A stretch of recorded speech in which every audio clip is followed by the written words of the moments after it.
Baik, Assalamualaikum warahmatullahi wabarakatuh. Perkenalkan, nama saya Beni Adiswanto dari Institut Teknologi dan Bisnis Tuban, Prodi Bisnis Digital dengan nomor NIM 069. Di sini saya akan menjelaskan komponen-komponen yang ada pada Arduino Uno dan juga fungsi dari komponen-komponen yang ada di sini.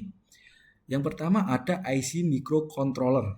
Nah, IC microcontroller ini berfungsi untuk menampung logika yang kita buat. Contoh, kita membuat logika sesuai dengan keinginan kita, itu semua ditampung di IC microcontroller yang menggerakkan semua komponen di Arduino Uno ini.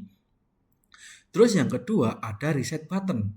Nah, reset button ini berfungsi untuk menghapus atau mereset logika yang ada di IC microcontroller. Contohnya seperti ini. Ketika IC microcontroller ini logikanya tertumpuk. Misal kita sudah pernah memasuki logika di sini. Lalu kita masukkan lagi logikanya sehingga logikanya itu tetap tertumpuk dan membuat error. Nah, untuk mereset atau menghapus yang ada di dalam ini, kita tinggal pencet reset button. Terus ada power USB. Power USB ini berfungsi untuk mentransfer data dari pihak eksternal atau laptop kita untuk mengisi IC microcontroller. Data yang dimaksudnya adalah data coding atau data logika yang kita inginkan untuk mengisi IC microcontroller. Selain itu, power USB ini juga bisa menjadi power jack atau power supply daya. Nah, seperti itu. Lalu ada power jack. Nah, ini adalah fungsinya untuk mengisi arus daya yang dibutuhkan oleh Arduino Uno. Lalu di sini ada voltage regulator. Voltage regulator ini berfungsi untuk merubah daya dari power jack sesuai dengan yang dibutuhkan. Contohnya, ketika power jack ini diisi daya oleh 10 volt, maka voltage regulator ini akan berubah 3 volt atau 5 volt tergantung perintah dari kristal osilator. Kenapa bergantung itu? Karena kristal osilator ini memberikan sinyal kepada voltage regulator sesuai dengan daya yang dibutuhkan oleh Arduino Uno. Contoh, ternyata yang dibutuhkan oleh daya yang dibutuhkan oleh Arduino Uno ini hanya sekitar 5 volt. Maka dia akan memberikan sinyal dan memberikan sinyal kepada voltage regulator supaya dayanya dirubah menjadi 5 volt. Kayak gitu. Terus ada yang namanya pin digital input atau output. Nah, pin ini berfungsi untuk memberikan perintah iya atau tidak, atau hanya 0 atau 1, seperti itu. Jadi pin ini berfungsi untuk menggerakkan sesuatu via eksternal yang mana kita tidak memerlukan data dari komponen eksternal itu. Contohnya seperti yang digunakan saat membuat rangkaian traffic light. Jadi kita hanya memberikan perintah kepada pin ini untuk menyalakan lampu. Nah, seperti itu. Jadi kita tidak memerlukan datanya, hanya kita perintah iya atau tidak, seperti itu. Lalu di sini ada pin analog. Nah, pin analog ini lebih spesifik lagi. Dia berfungsi untuk memberikan data 0 sampai 1000 lebih. Fungsinya pin ini untuk memberikan perintah kepada pihak eksternal yang mana kita membutuhkan data dari komponen tersebut. Contohnya seperti sensor suhu, sensor udara, sensor kelembapan, dan lain-lain. Dan itu bisa memberikan data secara akurat. Lalu ada pin RF.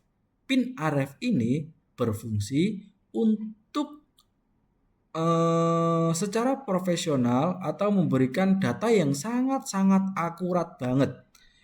Jadi tanpa apapun data yang masuk seperti ini, komponen yang memerlukan data yang sangat akurat itu menggunakan pin RF. Lalu ada pin 3 volt, pin 5 volt, pin ground, dan voltage in, pin reset. Nah, pin 3 volt dan 5 volt ini berfungsi untuk memberikan daya plus kepada pihak eksternal atau kepada komponen eksternal seperti sensor yang mana dia hanya membutuhkan 3 volt, maka kita konekkan kepada yang pin 3 volt. Kalau dia membutuhkan 5 volt, maka kita konekkan pin 5 volt. Nah, pin ground ini untuk memberikan arus minus kepada komponen eksternal tersebut. Seperti sensor ternyata membutuhkan pin sensor ini, kita saat menyalakan sensor atau pihak komponen eksternal pasti menggunakan ground, jadi pakai pin ground. Voltage in ini untuk memberikan daya plus kepada komponen eksternal tanpa harus terbatas 3 atau 5 volt, jadi bebas seperti itu. Lalu di sini ada pin reset. Nah, pin reset ini berfungsi sama seperti pin reset button. Namun biasanya ini digunakan saat darurat ketika reset button ini tidak bisa digunakan. Jadi bisa dipakai menggunakan pin reset ini kayak gitu. Terus di sini ada pin ICSP. Nah, pin ICSP ini berfungsi kalau kita ingin merubah batasan-batasan yang ada pada IC microcontroller. Contohnya, logika yang ada dalam IC microcontroller ini semuanya memiliki batas. Nah, kalau kita mau memanipulasi batasan-batasan yang ada dalam sini, kita bisa pakai pin ICSP seperti itu. Lalu ada LED, TX, dan RX. Nah, ini berfungsi untuk menyalurkan atau mengkonekkan dari Arduino 1 ke Arduino 2. Semisal kita ingin menggunakan kita membutuhkan komponen sensor atau komponen apapun yang banyak sehingga memerlukan 2 Arduino, maka untuk mengkonekkan harus menggunakan LTX dan RX ini seperti itu untuk mengkonekkan. Jadi kayak kita mau menambah pin-pin inilah seperti itu. Jadi dikonekkan jadi satu. Terus ada LED power indicator. Ini cuma lampu indikator kalau ini kalau Arduino udah jalan seperti itu. Jadi seperti itu penjelasannya.